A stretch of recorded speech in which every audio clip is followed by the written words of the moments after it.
Very proud of the leadership and the ownership that we saw last week amongst the staff and the players. By far the most complete game that we played, and I think it's a direct reflection of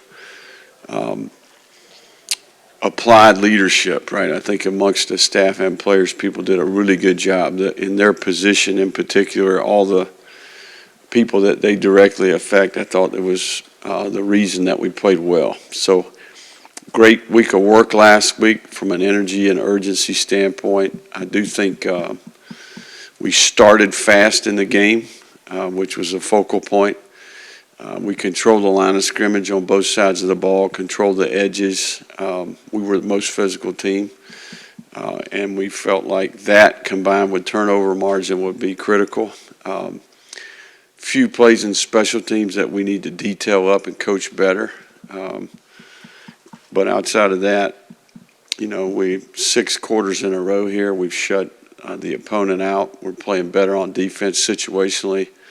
The coverage and the rush is working together better. And offensively, outside of the last possession of the game, I think that's the 4th game in a row we haven't turned the ball over. So few issues in the red area on offense that we need to improve at, but good day for the Gators, right? And I think it's good to see a group work hard because they really care about a group of seniors and they want that group to have a great memory for senior day. I thought last week from a military appreciation, saluting those who serve, first responders, all of that was very positive, and we're thankful for all the people that contributed to that. So we're right in the middle here of the Vanderbilt prep. This is a group that continues to get better. There's no question. Year 1 to year 2, Clark's done a great job. You can see the improvement within this season. They've got some young players that continue to get better. Got their first SEC win in a while, and there's some momentum that we'll have to deal with that goes with that. So tough place to play. You know, a lot of challenges when it comes to going on the road here to win a game. So what questions we got? Really, one of the challenges obviously be the weather. Could be in the 20s when you guys are playing. Just will be maybe some challenges with that and just another 11 a.m. kick. Yeah, we don't control the weather, right? So, you know, we'll do our best, you know, in regards to that. Can't have an opinion on it because we don't control it, right? So we'll show up and play, and whatever the conditions are, they are. Did you learn anything from that A&M trip, just maybe starting out a little slower than you wanted to with an 11 a.m. local kick, and maybe anything else you'll do differently on the road? Yeah, I think you're spot on. I think we quality controlled that trip. We are going to do a handful of things differently. From a time allocation standpoint, you know, what we do, you know, I think it's important in the beginning of the week. You know, I think the sleep habits of the players and staff throughout the week will be important. And I think as you approach Thursday night, Friday night, kind of making sure that we make adjustments there. But, you know, parts of our team started fast, the other parts didn't, right? So I think consistency as a whole, trying to keep some of this momentum. The things that we learned work Saturday, hopefully we can apply those. Really somebody who finishes fast or strongly has been Montrell. What is it about like a running back who's able to just get stronger as the game goes? I mean, I forgot that you were on the same staff with Derrick Henry. I mean, he's a little different physical stature, but still, what is it about a guy who can do that?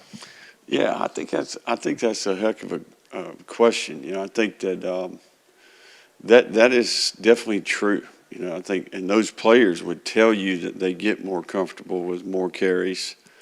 You know, I think Montrell is a 215, 20-pound back. You know, and he's 5'11" and a half.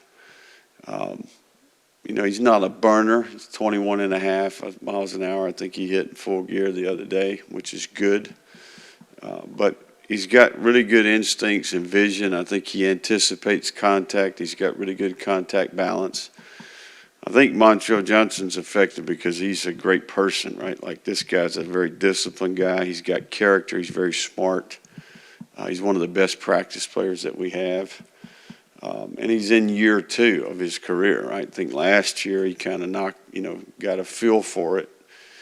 This is year 2, but it's a different level of competition. So I think he's getting more comfortable, and I'm glad we got him. Is there a common thread, though? I mean, you were saying it's a good question, but if you had to guess, I mean, you've been around the game a long time. I think a bigger guy probably fits into that mold if I was betting. And then you got to play on a team where they'll hand you enough times, right? So, but Derrick Henry, that's the freakiest football player I've ever been around, hands down, right? I mean, that guy's in a very unique work ethic, right? I mean, I've watched that guy come off the field on Tuesday practice and get in the squat rack and just go for another hour. I mean, and he still works that way, right? He's still doing it, right? I mean, so I think he's one in a million. Very unique player. Billy, you've used the word momentum about 3 or 4 times already. Are you seeing momentum in practice as well as we see it on the field? Are you seeing that kind of momentum in practice as well? Yeah, but I think every part of our routine, I think we're improving at, self-discipline to follow through with all the parts of, running, lifting, recovery, training room, meetings, walkthroughs, practice habits. And it's not just players, right? You got to remember that all these people are refining what they do, right? So there's no question that momentum part it applies to every single part of what we do. Billy, from the standpoint of getting a team ready for an opponent that you're favored over, how happy were you to see that result of the Vandy-Kentucky game? Yeah, no, I mean, I mean, those are outside, those are external things. We'd like to think that we're motivated by other things. There's a human nature element to this, though. There's no question that Vanderbilt will be different as a result of winning the game, right? I think that's a reality. So we'll have to combat, some of the positive things that come with them winning the game. So I think it's healthy. But I do think we have work to do, right? We have things that we're specifically focused on here relative to our team. Billy, in your opening statement, you talked about how South Carolina is the most complete game you've played because of applied leadership, was the phrase you used. Mm-hmm. What do you mean by that, and how do you see that? Yeah, I see an intentional approach from players to be vocal about things that need to be addressed, right? Things that need to be said. I just see more vocal, and I'm talking across the board. I'm talking about doing extra. I'm talking about accountability. I'm talking about being intentional about connecting with your teammates. Just across the board, I think just a little bit different level of accountability and being intentional about doing acts of leadership, right? I think you got to, and I think our staff is helping in that regard. How do you coach ownership like that, taking ownership? Well, I think you give them opportunities. I think, I think really believe in that part, right? And you assign responsibility, you empower. I think there's a fine line in there between, forcing something and then creating an opportunity, praising. I think the big thing is you praise what you see being done well, right? I think we want to promote the behaviors that we're looking for, right? And I think that incrementally over time, that becomes the expectation, right? So I think we got more good going on in those areas. Can a coach influence which players the other players listen to, or is that something that the players kind of have to figure out for themselves? That right there is a book in itself. I do think that's always a juggling act, right? I do think that one of the key components of a team that involves so many people is learning who has influence, who has a voice.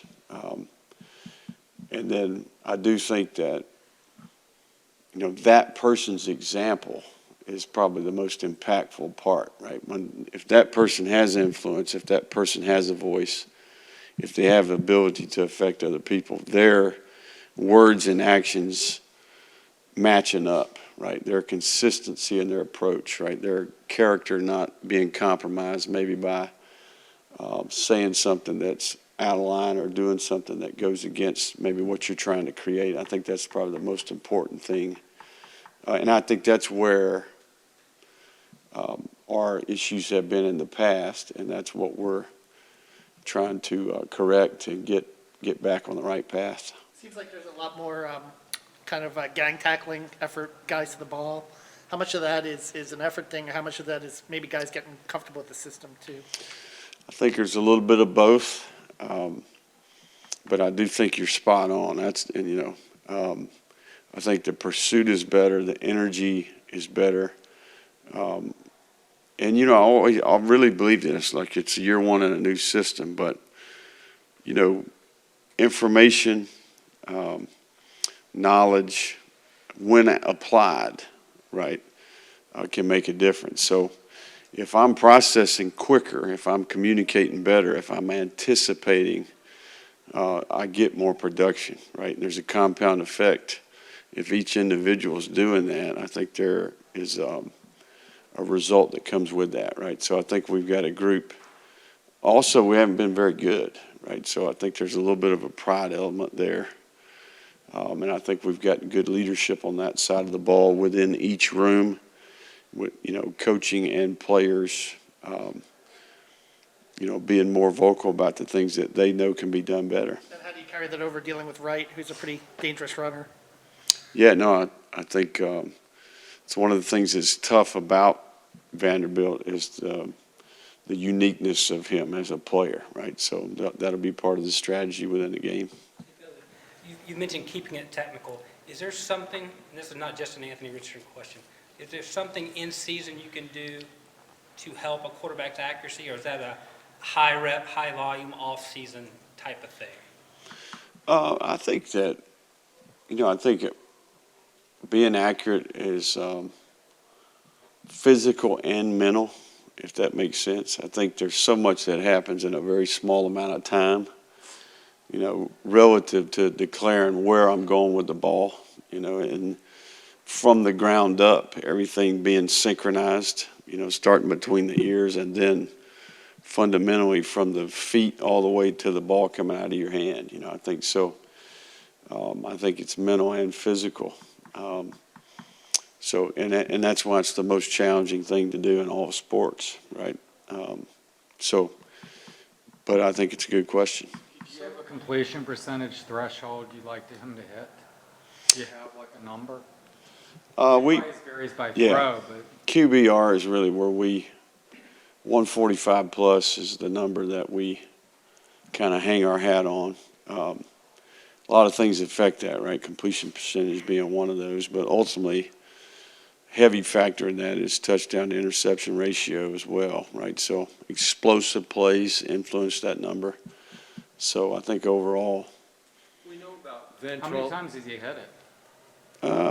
it's a good question. I don't know that right off the top of my head. Sorry to We interrupt know you. about Ventrell as a leader. Would you talk about some of these other leaders that you had talked about before, who are guys that have the ears of the younger guys? Because Yeah. 75% of your team is sophomores and below? Right. I think that Rashad Torrance is a leader. I think he's a very smart football player. He's got great command of the system. His ability to communicate, I think because of his knowledge and his instincts in production, he has influence. He's a guy that does a great job in the back end. He's a fantastic practice player, probably the best communicator that we have, and does a great job of kind of helping everybody around him play better. Amari Burney's an influential person, very experienced player. Guy's got a good heart. He's got character. If you don't like Burney, something's wrong with you. So he's a good human being, and I think works really hard, and a guy that he's kind of the old grandpa, if that makes sense. He's the old uncle. He's been around. He's seen a lot.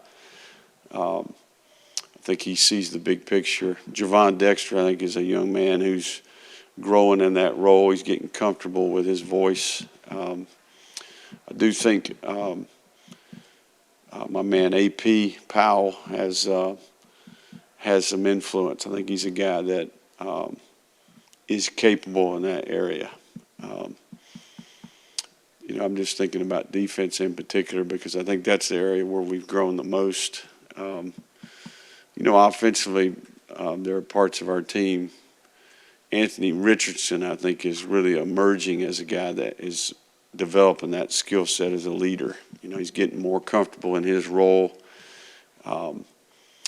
speaking with clarity, speaking with conviction, being intentional about what he's saying, why he's saying it, taking time to think about our team, right, and what they need to hear and what he can bring to the table. So I think that growth has been impactful for our team. Time for a few more, Mark. A little 30,000-foot view here, but you mentioned Vanderbilt showing progress under Clark Lee. Obviously, there's varying degrees of turnarounds going on in the SEC. South Carolina, Tennessee, Ole Miss, Mississippi State a little bit. Is there a couple things that are absolutely one and two necessary to getting that thing started? Yeah, I think the big thing is at the player level.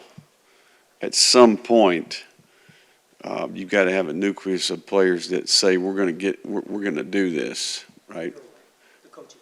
Right. There's a conviction about. There's a connection between the staff, the organization, and the philosophy, the resources, the commitment, the process, whatever's being taught, whatever's being implemented.